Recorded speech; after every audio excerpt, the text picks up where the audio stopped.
You're watching Experience Comic Culture and Sales, streaming live daily to Facebook, YouTube, Twitch, and Twitter. What's up, the internet? How's it going?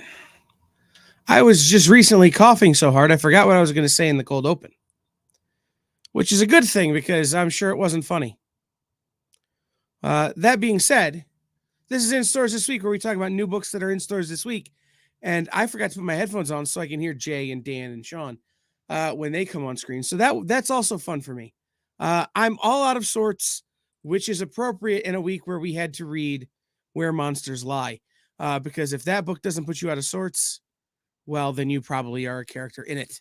So this is In Stores This Week. Welcome in. Stay tuned.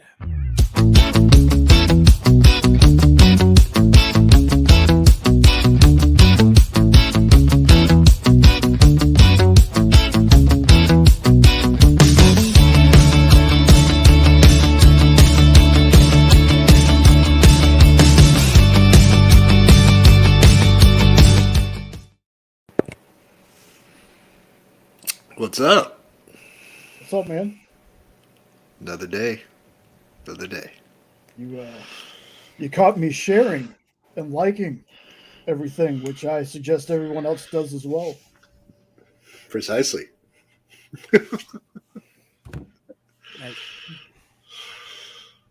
Something weird is happening here, and I'm not sure what it is. Oh, it's Sean's not wearing a hat. That's what it is. Sean's not wearing a hat.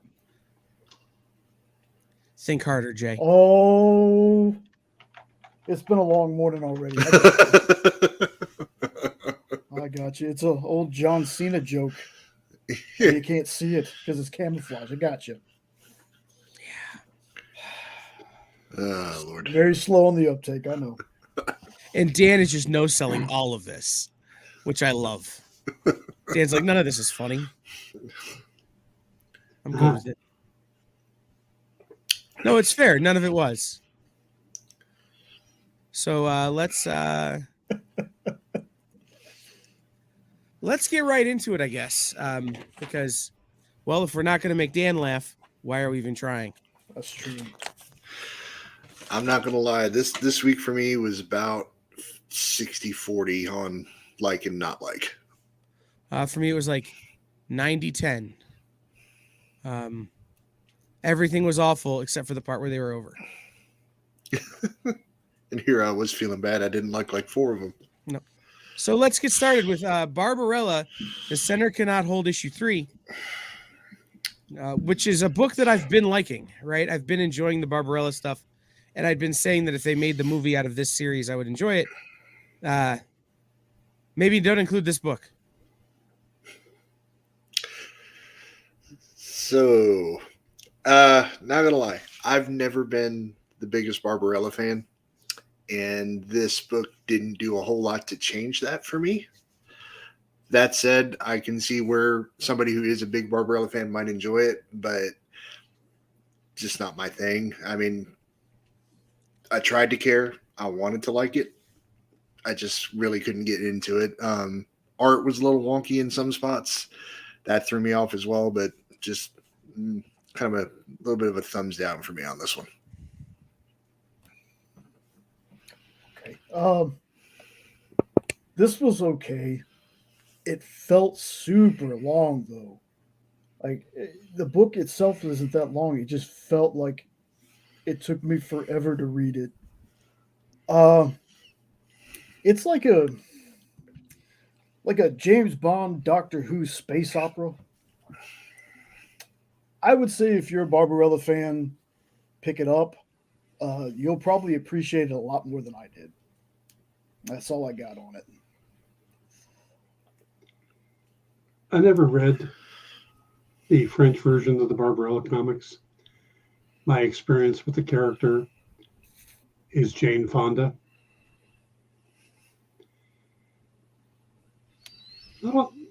So I would expect a lot more sex in a Barbarella comic. There really isn't that much. Other than that, it was an okay issue. Yeah, I don't know. It seems off. It's just not. I don't know. Something is wrong, and I don't know what the thing is. But this is weird. It turns out what the center cannot hold is a plot. That's fair. Draculina Blood Simple. I will say this for me, the highlight of this book is the cover. But that has been the case on all of these Draculina books. This is not a character I have any interest in at all whatsoever. Maybe if they called it Vampirella, I would have some interest in it a little bit whatsoever. But instead, they've made a Wish.com Vampirella, and they're writing it that way. So for me, the art is the thing for this book, not anything else. I'm not that far from where you are on this one. I thought the interior art is great. I think Michael St. Maria is doing a great job on the art. I see that Christopher Priest has a plan. I don't know what it is. And I'm not sure who I'm supposed to care about in this, because currently nobody. And it just, every time we pick up this book, it feels like we missed something. Yet we've read each one so far.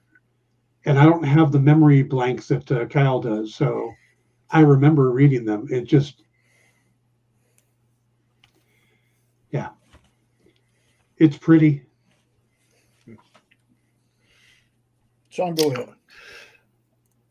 3 for 3. I wanted to like this book, especially after the first 3 that I read, I just was not into.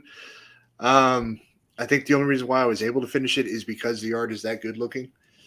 But I don't know what's going on at all. It's hard to tell between the switches. It felt like it was somebody telling a story, and then all of a sudden it wasn't.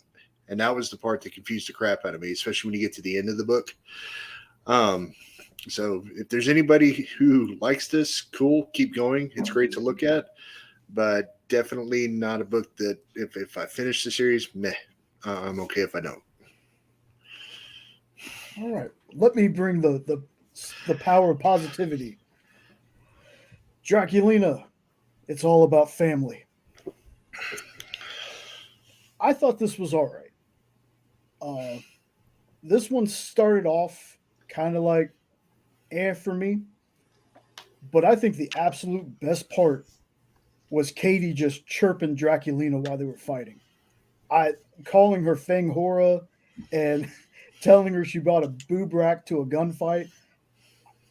Just their back and forth made the issue for me.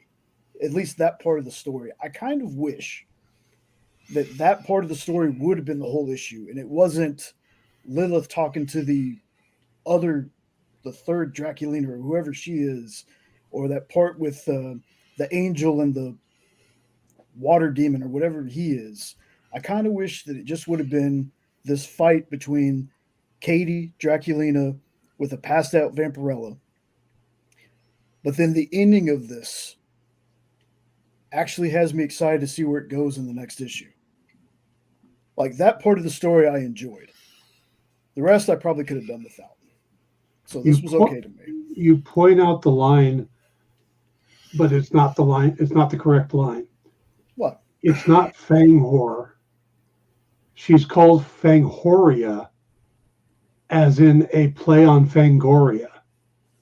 Oh, I thought she called her Fang Hora. No, it's Fanghoria, like the magazine Fangoria. Well, I mean, I got that part of it. I just thought she called her Fang Hora. Yeah. But no, Priest was doing a play on the old horror magazine. Gotcha. I wonder if, and this is, we're 3 issues into Vampirella, we're 3 issues into Draculina. I wonder if there's not a problem at Dynamite, where on some of these books, they've become so obsessed with making sure the art is insane that they forgot to make sure the words were good. Because both books are very pretty, but the writing doesn't reflect the quality of the art. And Dynamite in a few months has 26 books coming out in a month with 413 different covers. They almost Like- had the option. Go ahead. Are we so focused on the art that we forgot about the words? And if that's what you're doing, great, but make art books. Because if this was an art book and you weren't trying to tell me a story, I'd be in. You could sell this to me for twice the price as an art book. But you're trying to sell me a story that's not good from Christopher Priest, who should be writing some of the most genius writing you've ever heard. And it's just not there.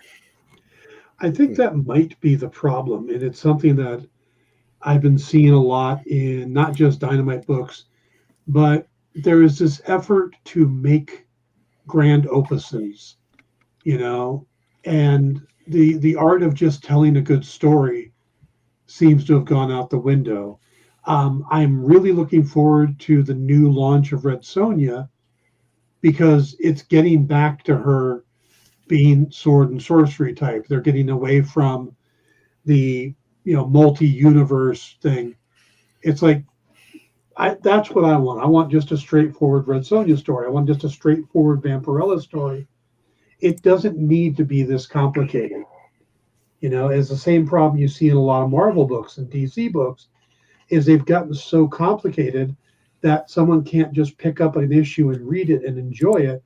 And to me, that's how you get repeat customers from every issue. If they all are these super complicated things, it's hard to jump in on. It's hard to understand. It feels like Priest is Kevin Malone in that episode of The Office where he goes, "Why use many word when few word do trick?" It's like you're missing like a third of the sentence, and we need that third to understand what the hell is happening. So, moving on to Survival by Sean Lewis, another book that, I'm going to have nightmares because of this one. I really enjoyed it, but it messed up. Yeah. I was hooked. Ironically, it didn't take much, that little bit of opening before you even really saw any art where they told the story of what was going on in Russia. I was like, this is interesting. And then you get that little shock factor with the kids finding the plane and what happens there. I was like, yeah, this is pretty cool. This is kind of like Red Dawn with a twist, a big twist. And I'm all here for it. I love the art, love the story. Without spoiling too much, it's going to be really, really, really fun and gory, I think. So I had kind of the opposite reaction. The opening to me really got my attention. And then we don't do anything with that. We move from where it's talking about in the opening and taking place in Russia to suddenly in the middle of nowhere in America. And it's like, I was kind of hoping we were going to explore what was going on in Russia and what happened and dig into that.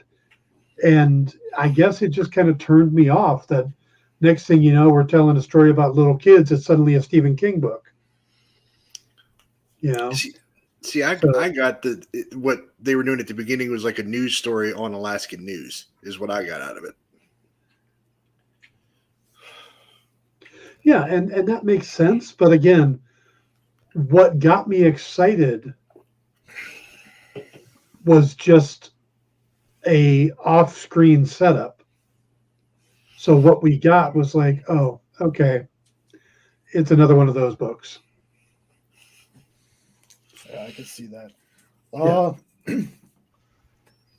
I'm with Sean though. I'm down for this.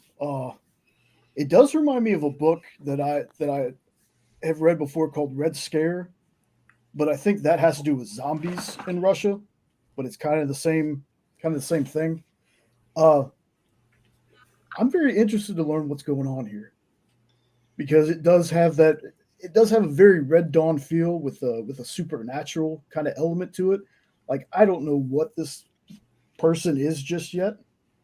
But the story was engaging to me. The art kind of drifts in and out of that Dark Horse style. Like there are some pages that are really, really clean. Some of the visuals are just like, man, great. I'd definitely be down to read more of this one. It was almost my favorite book this week. Almost. I don't know that I'm in the mood for another vampire book, and I think that's what this is. But the way the story is set up and presented means I'll keep reading, which is something that is hugely missing in comics these days. It gives me enough to make me want to read issue 2, but unfortunately not enough to be like, all right, sign me up for every issue. Right? It's all right. I'll give you another swing here to get me sold. And I like Sean Lewis. I really like Sean Lewis's writing. So as a fan of Sean Lewis, to see this kind of formulaic thing from him in the way that he's presented other stories is a little, I don't want to say off-putting, but it gives me trepidation. There's still enough here to be like, all right, I'm in. So, all right. I have a question about the next book. What book has more blood? Harrower or Where Monsters Lie? I think this one. Because, like, they both have all the blood. Mm-hmm.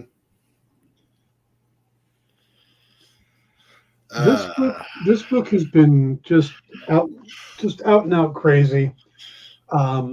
It seems like it's trying to set up a sequel, but I'll tell you that everything we read, the last page, what happened to that poor kid and his reaction, that made it all worth it for me. That line, what he says, where he's at, it's like, well done. That was the payoff. It's like a 4-comic setup for a joke. Yep. And I'm okay with that. This is one of the weirdest things I've ever read. I don't know how you sit down, and I've come up with some strange ideas. I don't know how you come up with this idea, but it definitely works. So. Yeah. Just for me, best book of the week. I know that this might be, for some people, one of those supper's ready kind of endings. But to me, it opens up so many more possibilities for where the story can go. Even if this was or is the end, this is how you write a phenomenal slasher. Like, holy smokes, Hollywood, give this book, give the team, give it a show. This would make an amazing show. Like, if the writing can be this great every time, this thing can go on for volumes, for seasons with new killers and stories. I'm sad we're done with it, and I truly hope we get more, because this book really has kind of blown my mind as far as a slasher book has gone. This has just been a fantastic thing to read. I agree with you guys in terms of how much I love this book. I have a problem with issue 4. At one point, it gets a little too Days of Our Lives for me for this book, right? It's you find out more about the cop, and it just becomes very much well, now we're going to have to go throw this lady into a volcano in Hawaii. And then 6 months later, she's going to come back because you actually threw her twin in the volcano in Hawaii. And, you're going to try and take over the neighboring makeup company. Like, this is Days of Our Lives, The Young and the Restless, or whatever, for a section in the middle. And for a minute there, I'm like, they're going to ruin this book. And I got really nervous. And then the ending happens. And I'm like, okay, I'm good. Right? Like, I got really nervous that they were going to take this thing I loved and make it trash. And they almost did. And the fact that they didn't is a tribute to how good Kyle Starks is. Now, if there is a second volume and they start leaning into that, I'm going to be big pissed. but they definitely left a lot of options on the table for a second volume. Yeah, we're going to go 4 for 4. My first note when I saw that big twist at the end, I literally have what with I don't know how many A's written across my page. I was not expecting that to happen, and I love it. And I agree with Kyle. I was like, I don't really care about that you trained yourself to learn 4 martial arts and this and that and whatever. Just move along. And we finally got to that twist, and I almost jumped out of my chair. I was so surprised. Not to mention that poor kid. That poor. You start the beginning. Yeah, you start the book with him with that setup, and I'm like, really? But the chirping back and forth between him and Puzzle Man was great. He's literally calling him out on everything, telling him how terrible he is. Yes. And then he's like, oh, you've got to make a choice before the thing fills up with water. No, you've got to solve a riddle. And he's like, that's not a riddle, it's a choice. Yeah. And he goes, no, this is what makes it a put. No, it's the chirping. It's so good. Yes. And they have left this open for so much to do volume 2 with both the cop and I think the kid in a way too. Just the way they ended with that big joke. They left it wide open for something to be just as crazy and screwy for volume 2. I hope we get one, but if anybody has not read this, go get all 4 issues now. Yes. You're going to absolutely love this. It's one of the best series of the year. Before we move on, addressing what Jay said, this would make a great series. The problem is that Zenoscope did something similar in setup, the idea of a community of serial killers, and that just got picked up as a series. So unless that one dies out, I can't see this one, because that's the one thing Hollywood won't do is do the similar setup stories. But I could see them slotting this into a Dexter-esque show where you set up a story on the cop and then include this end of season 1. Oh yeah. So something like that could happen, but they'd have to probably do like they did with Preacher, which is write prequel. So, all right. Up next. I'll go first. Well, before you start, 32 pages is the appropriate number of pages of content. Go ahead. So, if anything for Zenoscope, Van Helsing is starting to kind of become a pretty consistent title for them. I've noticed that a lot of them are starting to get good, not necessarily great. There has been one that's wowed me, like the that Oz series that we finished up a couple months ago. But this was a really solid issue. I really liked the premise of her being in Neverland, finding out that there's kind of this multiversal thing with another version of someone from her family kind of taking over, and what they're doing with it. I hope in whatever the next issue of this is going to be that the story still continues to be pretty good.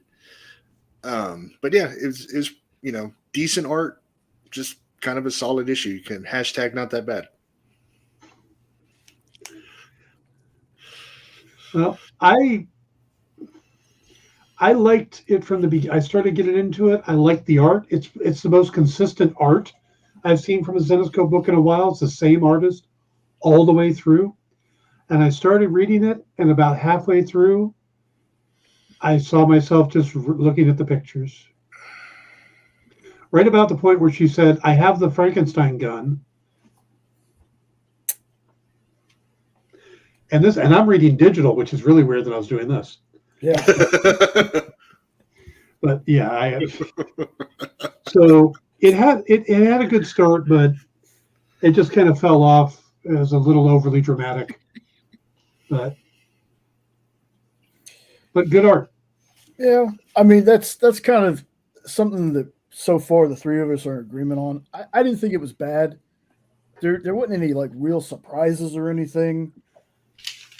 The story was pretty good, though. I do wish with some of these one shots or whatever this is supposed to be, that I wish they weren't connected as much, because I could have gone without the. After a couple of pages, we had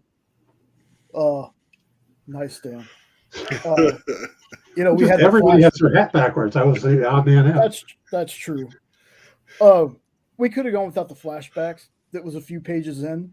That was talking about a completely different story.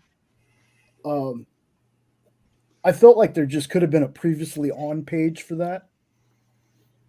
All in all, it not a bad story, but there wasn't anything in here that really wowed me. It was like, this is the best Van Helsing book I've read ever. I am to the point now where when Dan sends us the list and I see a Zenescope title, I immediately look at the top of the cover to see how long it is. And if it's more than 32 pages, I ignore it. If it's 32 pages, I will at least open the PDF. Then you have 32 pages to do something that makes me give a damn. And in this book, they came real close. It wasn't bad. It wasn't good. It wasn't bad. I don't know what the deal is over there at Zenescope, if they're just phoning it in right now or what. But if they don't hit a home run soon, I'll start looking at the cover, and if it's more than 4 pages of content, I will start ignoring it. I mean, that's just how I feel. We have a ton of books we could read. We didn't read a new #1 for Mad Cave this week because we had so much other stuff to read. And if this is going to be part of it, I would just as soon not. Hit a home run or at least a solid double. Don't just kind of try and bloop one into the outfield like you are. That said, real pretty art. And reading it on my iPad, I was able to really take some time and dig into the art, which was really great. So it's a D+ C- book. But overall, what I've come to expect from Zenescope. Lamentation #1. There's only one lamentation here. So if you go to search for Lamentations, you won't be able to find it. Good to know. So Did you have to hunt covers again? Huh? Did you have to hunt covers again? No. Okay, because I put all the covers in the folder. Yeah, no. Okay.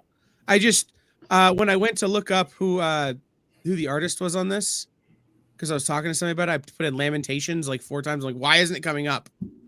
I had to finally search Cullen Bunn and go through his 80 million books until I found it. So I'm not going to lie. I wasn't really sure what to expect just based on the cover. So to get the story we got was a little surprising, but I really liked it. Decent art. Cullen, I think, presented quite a bit in this first issue. Hopefully that's one of those things in the following issues. It'll clear up a lot of what he's showing you and how maybe everybody got to the point that they're at. But it's not bad. I can't really think of anything in comics I've read that's similar. You're trapped in a theater, you have to put on a play, and then maybe if whatever this audience is likes it, you get to go free. I can't think of anything that's similar to that. So if there is, let me know. But I liked it just for that premise alone. It's just something unique. Go, Jay. Go ahead. Okay. For me, the art's a bit all over the place. Like, there are spots where it looks really, really good, and then there are spots where it looks unfinished. Like, you can see the sketch marks on it, it feels like. Other than that, I felt like I've seen this before. Maybe not read it, but it feels like a Tales from the Crypt episode I've seen. But I liked it, and I thought it was a pretty solid first issue. Cullen Bunn lately has been very hit or miss with me, And I used to be somebody that was like, Cullen Bunn, he does no wrong. My opinion has changed on that recently. The But bun has gone stale. oh, Dan, that needs to be on a shirt. This book though, this book is proof to me that Cullen Bunn can still write a compelling story. I just hope that this trend kind of continues with this. That this doesn't run out of steam before that happens. But I liked it. I thought it was good. I'm going to say that this was my favorite book of the week. Better than all the others. It is now I don't know about it showing up as a Tales of Suspense or Tales from the Crypt. This to me was a completely unique premise. It was, you could piece it together as you went, but it wasn't really blatant what was going on. And I almost wish Sean wouldn't have said what the premise was, so that anybody reading it could have just gone in blank, because that's what the best part of it was for me. Because you sit there, you're reading it, and you're trying to figure out what the hell this is. I really like the art. And not this cover is good. There's a Kyle Hotz cover that is gorgeous, just an absolutely gorgeous cover. So this is the first Cullen Bunn thing that's really gotten me kind of excited since reading his run on Shadow Man. So for me on this book, I agree with what everybody else has said. This is definitely my favorite book of the week. It was tough. There's like 3 of them that are up there, but the thing for me that was a little rough is there are times where they're on stage in their street clothes rehearsing the play, and then without really any explanation, now they're in costume, and it's like we're in Victorian era. And I'm like, what is this? Why is this? And the first couple of times it happened, I had to really slow down to read it. I'm interested to see where it goes. This is a book that I would recommend to any of my theater pals that are also into horror and scariness. And anyone who's perhaps performed at the Collingwood Performing Arts Center here in Toledo, which is certainly a hellmouth. For one reason or another. Usually it's just the directors you have to work with. But it's definitely a fun book if you've ever done Shakespeare or done theater and had a bad experience. I'm definitely interested to see where it's going. All right. Buffy, The Lost Summer. Can I just tell you real quick, the fact that this isn't a pun on Buffy Summers on the title is an entirely missed trick that I will never forgive Boom Studios for. For me, I'm just gonna stick to the movie and the TV shows. I was talking to Kyle earlier, and I said, I love Firefly, I love the Buffy movie, I love the Buffy TV series. The comics just don't do it for me. Giles not knowing American dates or how Americans date things, that's the most unbelievable part of this book. And this is a book that has demons and vampires and stuff. And you want me to believe that Giles is dumb? Just no thanks. Also, it felt like it was 1,000 pages long. Not for me. I'm there with you. Just nah. This is definitely my least favorite book by far. I got about 6 or 7 pages in, started skimming the rest of it. This was the longest 20 some odd page book I think I'd ever tried to skim through. And just sorry. I wish there was something nice I could say about it, but there really isn't. My mama always taught me, if you haven't not nothing nice to say, don't say anything at all. So I'm going to be quiet for the rest of tonight's episode. Okay, well then I will say this. I thought this was fun. As a one shot that doesn't mean anything, it was fine. It's great to see a concept like Antiques Roadshow be a gathering of witches and vampires and other ghouls, because let's be honest, no normal person goes to a taping of Antiques Roadshow. It's the same with no normal person is on a taping of Pawn Stars, right? Like, you got to be a special kind of weird to be on those things, and this is that. There was a lot of this that could have gone the other way and been better because of it. But if you're going to start with the premise that Spike is obsessed with Antiques Roadshow and is going to drag everyone to it, you have to suspend everything you think about Giles and Buffy and everyone else in order to grant the premise. So that being said, sketchy enough premise, fun enough story. Just don't trust any of those old people on the Antiques Roadshow. That's kind of the takeaway from this book. Yeah. Okay, so let's take a quick break here and talk about what else is happening in the world. Dan, the Dan Wickline show, you just kind of laid it out for everybody, but what else is happening on the Dan Wickline show this week? I am going to try to put together a primer for Guardians by giving us a little rundown on the High Evolutionary and Adam Warlock for tomorrow. Maybe even mention Lila, since those are all important characters. And that on Friday or Thursday, which is May 4th, I'm going to do kind of a state of the franchise for Star Wars, with where everything's going on and, you know, where I think they can actually make things better or it falls apart. So we will be getting back to our Jack of Hearts pitch the following week. So, Are you going to discuss how Star Wars fans are whiny babies? what fan base isn't at this point? Well, That's I true. can say that about Star Wars fans because I am one, and I am, as we all know, a whiny baby. No, seriously, what fan base is not whiny babies? After this past weekend, the Arizona Cardinals, the Carolina Panthers, and the Lions. No, they're still complaining. At least till the Lions start losing again. Right, it's true. Jay, what's on Space Cadets this week?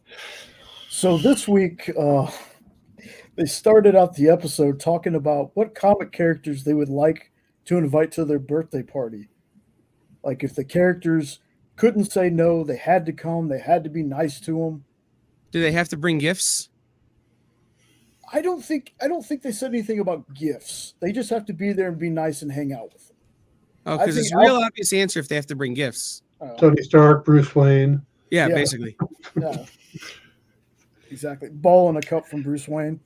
Yeah. I can't remember what the pick was, but it's just they have one topic and then the rest of it just kind of devolves into madness, I should say. But it was a fun episode like always. And then Sean and Jay, what is happening on the Triangles of Truth? So this week is mainly unboxings, of which I got my first CGC comics this week from Garrett Gunn. So I figure I'll just show them off. The video will be up tomorrow for anybody who's interested in hearing the story, but hopefully Kyle's seen the pictures of these, so he knows what I got. But I'm going to show them off to everybody. I think hopefully Triple B's here. So here's one of them. It's the 9/11 variant cover for Spider-Man number 36. That's the non-hit. And then the one that I really wanted was this one. Oh, nice. So I made a comment during Garrett's Whatnot stream that I really wanted to get a Daredevil as my first slab. And a couple minutes goes by and he was like, well, wait a minute.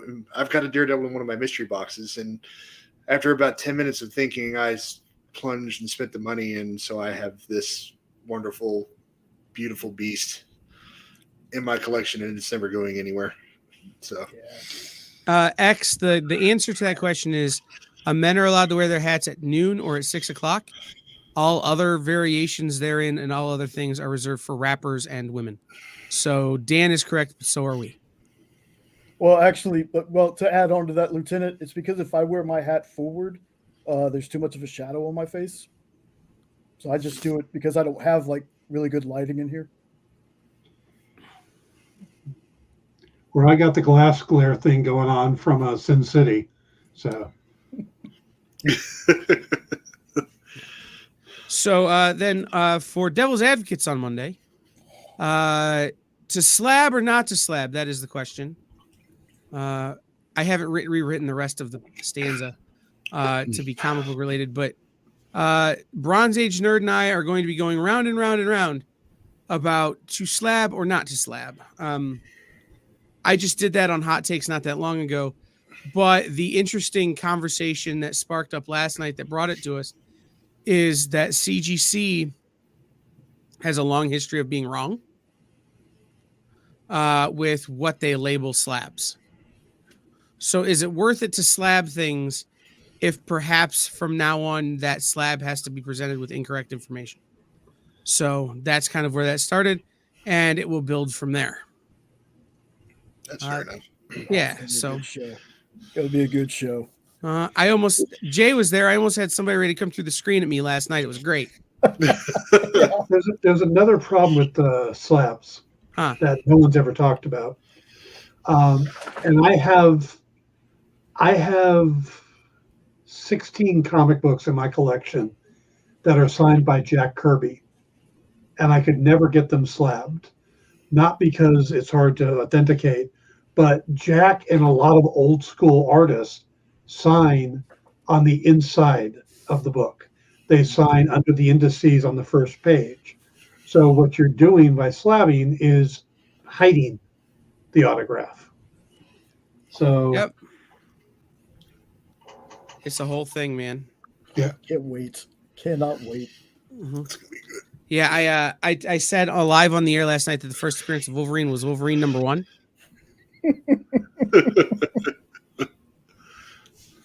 Oh my god. Oh, that went over well, I'm sure. Yeah, oh yeah. Somebody was ready to come through the screen. It was great. Is that because he's not called Wolverine yet? No, it's because that person wouldn't accept my logic that I think it's Incredible Hulk 181 and not 180. And so I said to them, well, I really don't like Wolverine that much.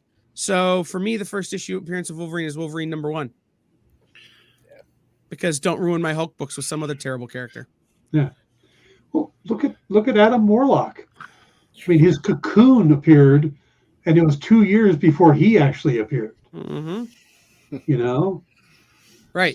So, but that was real fun to get somebody that fired up. Jason Todd and his 3 different first appearances. Right. 3 different first appearances of Jason Todd. So, all right, let's move on to Grammaton Punch. I'm going to go first on this one because I don't know what the hell this book is from. Somehow I have not read the first 2. I know I missed an episode that this debuted, and then maybe I skipped the second one, not having read the first. None of us read #2, by the way. Okay, I skimmed this one, and what the hell is it? It's amazing. So, that guy's got a pineapple for a head. I'll do the recap on this one then. So this is the story of a little boy who realizes that he can see ghosts and that he can punch them, essentially. As a child, the ghosts are stealing his energy and stealing the energy of other kids who become sick.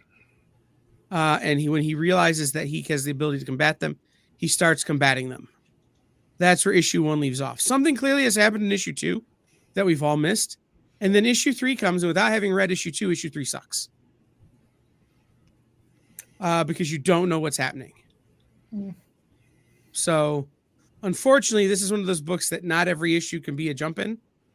Yeah. And because we jumped over one, it really took the fun out of this one. The fact that he sees dead people, can he tell that they're dead people because there's that cute girl he meets? Could she just be dead? Ghosts in this book look a very specific way. I think that's going to be a plot twist, Dan. Yeah. I don't know. That's Go ahead, okay. Sean. Go ahead. I'll be on the opposite end. I love this. I loved issue 1. I thought maybe y'all read issue 2 during my time where work, makes me slave drives me and I can't be here. But I guess learning that nobody got to read issue 2. So I was like, oh, cool. I wasn't the only one necessarily a little lost coming into this series, but I still love it. The humor hits for me. It still has that kind of a One Punch Man with a twist feel to it with how he is sometimes. I'm having fun with it. This is just a fun kind of lighthearted ghost story, and I'm here for it. Yeah. Like One Punch Man, The Frighteners, and Scott Pilgrim. Kind of like had a love child, and this is the book. Pretty much, yeah. One of the first notes I made was, I somehow feel like I missed issue 2, but now I feel better knowing that nobody read issue 2. For me, this is one of the funnest and most enjoyable books we've had on the list. Just the style, the dialogue, the visuals, everything clicks with me. It's just a super fun book about high school and punching ghosts.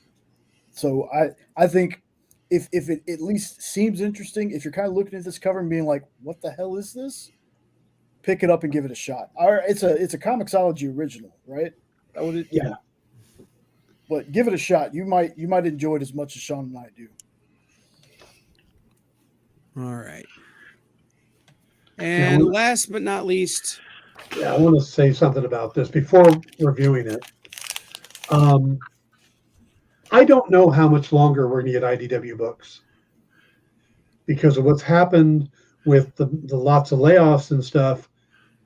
I do not know who's still there, who's gone in the job capacity of putting out these books. Unlike every other publisher who sends out a mailer with a link, they give they have a Dropbox set up that you can go into, and every week they send out a mailer saying these are the books and link to that Dropbox. But it's the same Dropbox. So I got this by going to last week's email, clicking on it, and they still had books up. They don't have any books on the server for next week yet. I don't know when these were put up. So we may not have, because nobody mailed out the list this week. I had to proactively go get it. So this may be the last IDW book. I can't say for sure, but it is a possibility. And I wish it was a better book that we ended on, if that is the case. This book had a lot of potential in the beginning. I was really liking, and again, this is another one that it's like they occasionally decide to go psychedelic. It's like we're telling one story, and then there's not a consistency for bringing in the weirdness. And now it's like, oh, now we're supposed to be all into the weird part of it, and it's not there for me. So as much as I wanted to like this one, and I liked in the beginning, I don't even know what's going on anymore, and I don't know if I care. Yeah, I agree. I don't want to say anything bad because Alex Cormack is a friend, but this is not his best work. It looks like everything is hairy in every page, even the things that aren't supposed to be hairy. It's psychedelic, yes, but not in the good way, like in the way that would make you go to rehab after taking a psychedelic, because you never want to go through that again. It's a book that, like Dan said, had a lot of potential that it failed to live up to, much like many people who do psychedelics. So maybe that's the premise, right? Maybe it's, hey, mushrooms bad. I don't know.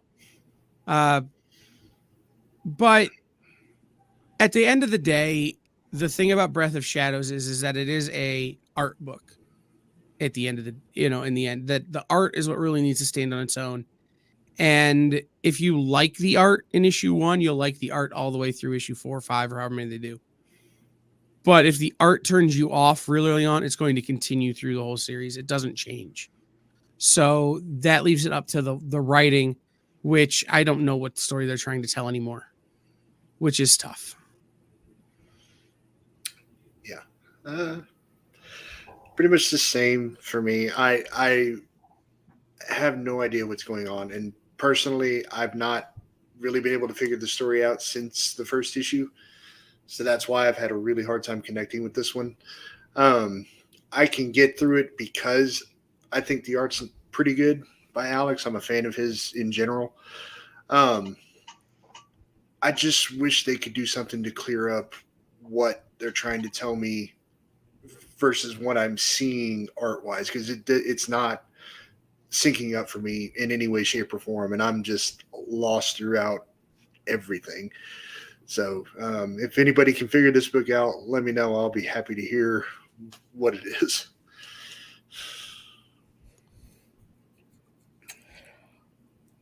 I knew going into this that this book probably wasn't going to be for everybody, but I dig it. I can't tell you what's going on. I can't tell you why exactly. Maybe it's just because I'm a super fan of this team. I don't know. But I dig it. I think the visuals are terrifying but beautiful.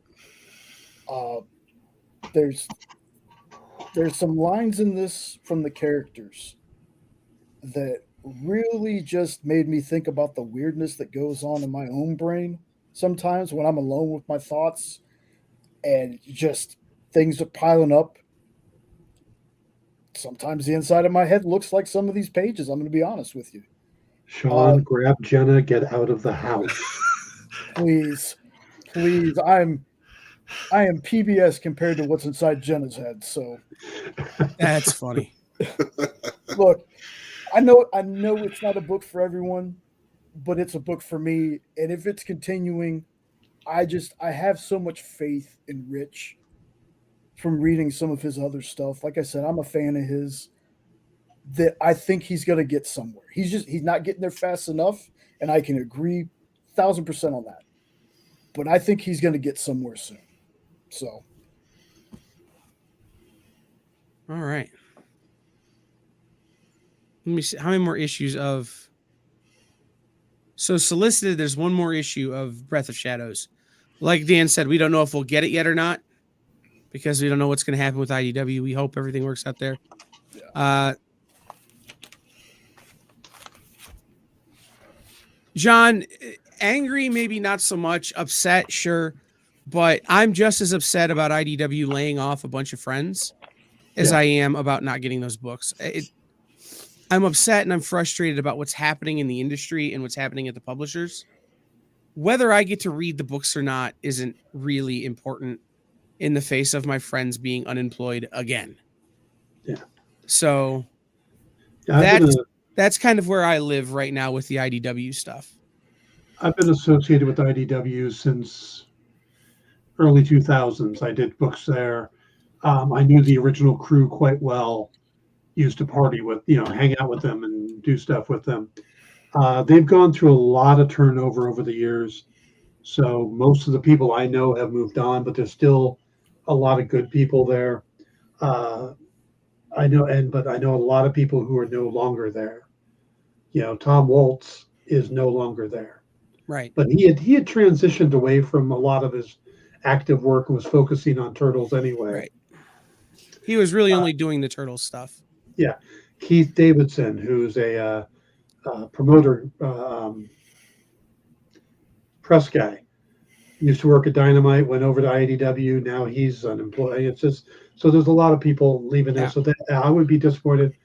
But also I'm disappointed because what we do here is help, tell what these books are, highlight the good ones, stuff like that.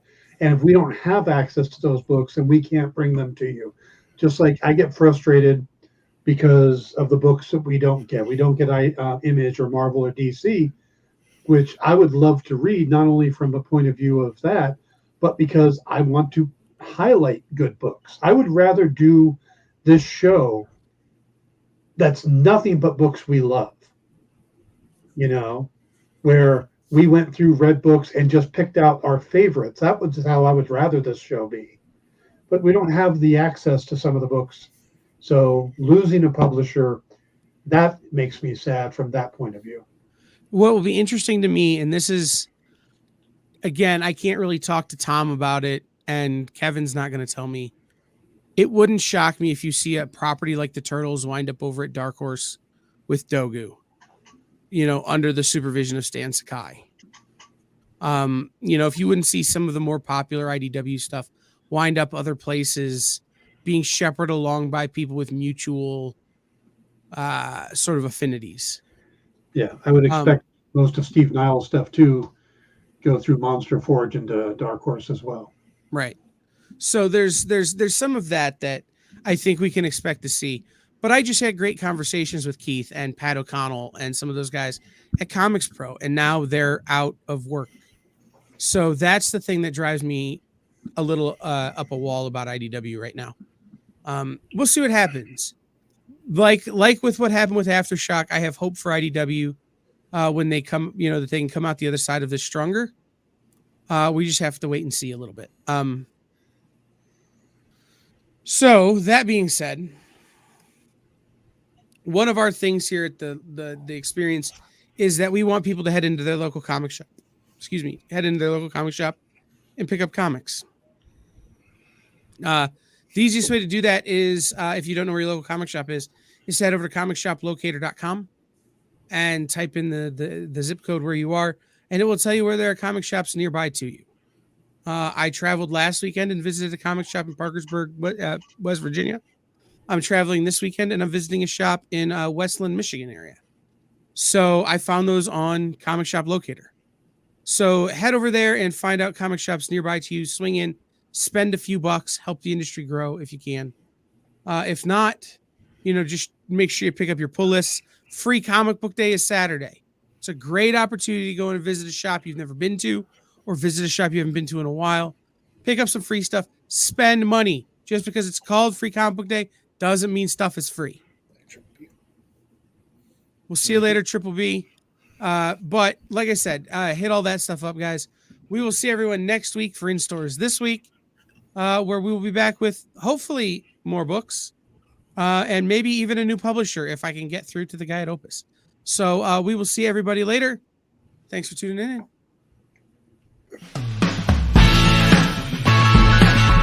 Join the party. Head over to our link tree to find all the links for everywhere the experience is all the time.